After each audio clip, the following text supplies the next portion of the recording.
Bonjour, alors dans cette capsule du chapitre sur les lentilles convergentes, nous allons travailler sur ce que l'on appelle la relation de conjugaison et revenir un petit peu plus profondément sur la notion de grandissement.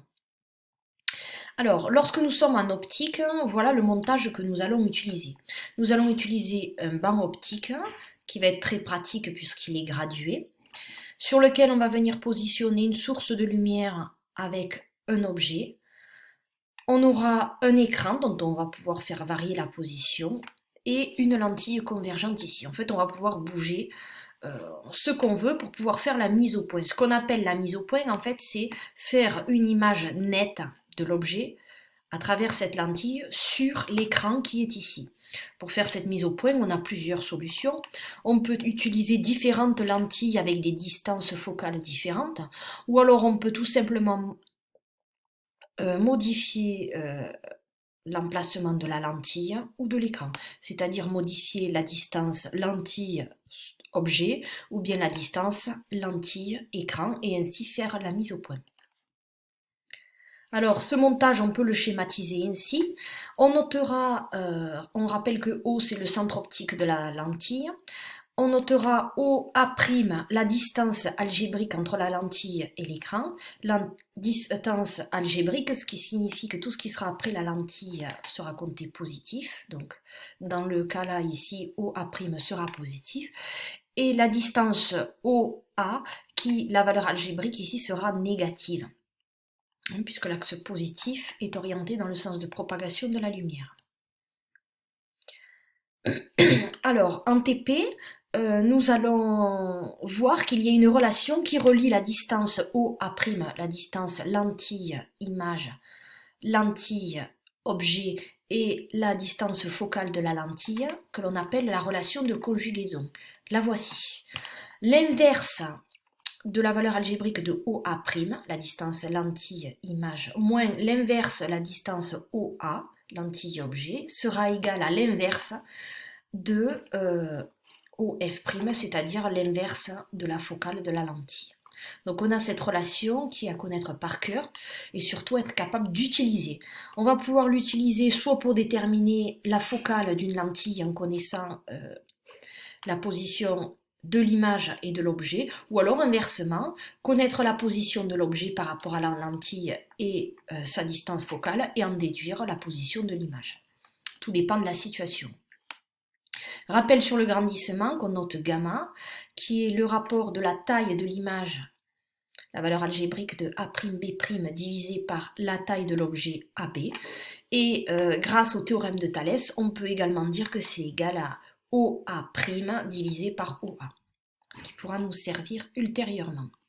Si ce grandissement est supérieur à 0, positif, l'image sera droite, c'est-à-dire orientée de la même manière que l'objet. Si le grandissement est inférieur à 0, on dira que l'image est renversée, elle sera de sens opposé à celui de l'objet. Si la valeur absolue est plus petite que 1, dans ce cas-là, c'est l'objet qui sera plus grand que l'image. Et si la valeur absolue est supérieure à 1, on dira que l'image sera plus grande que l'objet. Donc tout ça, ce seront les caractéristiques de l'image. Prenons deux exemples. On va commencer avec un exemple le plus simple qui est l'exemple de l'appareil photo. On a schématisé ici l'objet, la lentille et l'image qui a été obtenue par construction. Dans ce cas-là, on a l'objet AB qui est situé avant le foyer objet de la lentille. On a les données suivantes. La distance OA sera négative puisque l'objet est situé avant la lentille et moins 7,5 cm dans ce cas-là. Et on prendra une lentille de focale 5 cm. Je vous ai mis ici à nouveau la relation de conjugaison. Alors nous, on voit que OA, on connaît. F', on connaît. La seule chose qu'on ne connaît pas, c'est la position de l'objet, OA'. Donc, on va isoler cette variable-là. Donc d'abord, on va se débarrasser de ce terme 1 sur OA en le faisant passer tout simplement de l'autre côté.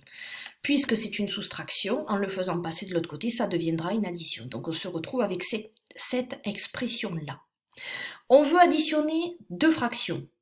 Pour additionner deux fractions, il n'y a qu'une seule solution, c'est les réduire au même dénominateur. Donc pour ça, ici, je vais avoir comme dénominateur f' fois OA. Donc si je multiplie par OA en bas, je multiplie par OA en haut. Ainsi, si je les élimine, je me retrouve avec le même terme qu'au-dessus. De la même manière ici, je vais me retrouver avec f' divisé par f' fois OA. Idem, si je les supprime, je me retrouve avec 1 sur OA. On a bien l'égalité ici et ici. On peut ainsi faire l'addition. Donc on se retrouve avec 1 sur OA' qui sera égal à OA plus f' divisé par OA fois f'. Moi, ce qui m'intéresse, c'est pas l'inverse de OA', mais c'est OA. Donc, on peut en déduire ici que OA', c'est 1 fois OA fois f' divisé par OA plus f'. Donc on se retrouve avec cette équation-là qui nous sera très utile. Donc vous devez être capable de la retrouver à partir de la relation de conjugaison, ou la prendre. Ainsi, une fois que j'ai cette formule, je vais pouvoir trouver la position de l'image. J'applique tout simplement cette formule avec les valeurs numériques en n'oubliant pas qu'il s'agit de valeurs algébriques, donc on met le signe négatif lorsque cela est nécessaire. J'obtiens 15 cm. La valeur algébrique de OA est positive, ça veut dire que l'image se fait après la lentille. On parlera d'image réelle et on va pouvoir observer cette image en positionnant un écran ici après la lentille. Si je détermine le grandissement de l'image, j'applique la formule de grandissement, je trouve moins 2. Moins, ce qui signifie bien, comme je l'ai trouvé par construction géométrique, que mon image est renversée. Et un grandissement qui est supérieur à la valeur algébrique supérieure à 1, la norme, pardon, la valeur absolue, je vais y arriver, est supérieure à 1, ce qui signifie que l'image est plus grande que l'objet. On peut enfin passer au deuxième exemple, qui est l'exemple de la loupe. Alors, c'est un petit peu différent, puisque là, on voit que l'objet AB est situé entre le foyer objet et le centre de la lentille. Donc, ça donne une situation complètement différente. Vous devrez être capable de tracer l'image de cet objet dans cette situation-là. J'ai la relation de conjugaison, des valeurs qui sont différentes puisque dans ce cas-là, la distance OA est négative comme tout à l'heure. J'applique cette formule qui est la même et je trouve dans ce cas-là OA' qui est négatif contrairement à tout à l'heure. Ce qui signifie que mon image, elle se forme avant la lentille. Dans ce cas-là, on parlera d'image virtuelle. Elle ne peut pas être observée sur un écran comme précédemment.